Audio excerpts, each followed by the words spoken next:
Inform in 100 is a series of special reports that will give you information you can use in choosing candidates for the May elections. In today's report, Ina Andalong takes us back to the history of the administration's Liberal Party and what it has become.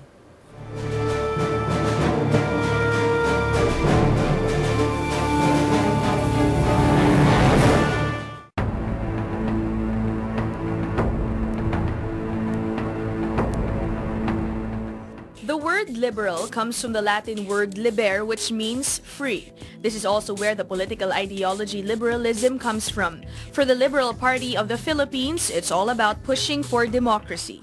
We also believe in good governance because that is the hallmark of the Aquino administration. So you cannot have real democracy if the country is run by people who indulge in graft and corruption.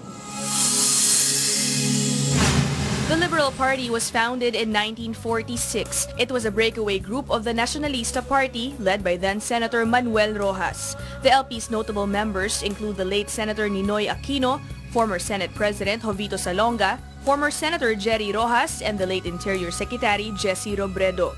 Rojas became LP's first elected President of the Republic when he beat Nacionalista Bet, then-incumbent President Sergio Osmeña, in the 1946 presidential election.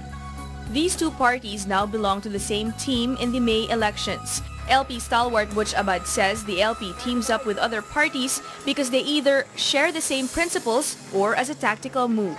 Let's not go into which party, but there are parties we share values with, and there are those which are just simply because we needed more votes in the chamber. The administration would not have been able to complete a senatorial lineup for the upcoming elections if it were not for its coalition partners. The LP has teamed up with 5 other parties. Abad believes this year's ticket will perform better than the slate in 2010 when only 4 of the 12 parties' candidates won. Oh, certainly. They will be riding on the crest of not just words, but performance. While the LP plans to drum up awareness of their candidates' personal advocacies, the party is banking on President Aquino's popularity and endorsement for their slate's victory. The party's message to voters is simple. The president handpicked the LP bets and he considers them necessary for his reforms. Ako na po mismo ang nagsasabi sa inyo. Kailangan natin sila upang tuloy-tuloy nating maisulong ang bayan. President Aquino is expected to take the lead in the campaign, especially in vote-rich areas. The LP senatorial candidates will be campaigning in the provinces in clusters. Abad says the party can be the biggest party in terms of membership if it were not for strict rules for recruitment. We could have easily been the most dominant party in both chambers. But, there are certain limits to or there are certain principles that entrants into the party must adhere to. And not just in words, but you have to look at their track record. And that has served as a limit to the extent by which we can accept people into the party. It's not because mayabang or we're snob. While not all LP congressmen back the controversial reproductive health law openly supported by the president, Abad says the LP still expects its members to toe the party line. Today, the party is headed by its president, Transportation and Communications Secretary June Abaya, and its chairman, President Aquino. President Aquino is the 4th LP standard bearer to make it in Malacanang. The others are Manuel Rojas, Elpidio Quirino, and Justado Macapagal, who won the presidency in 1961.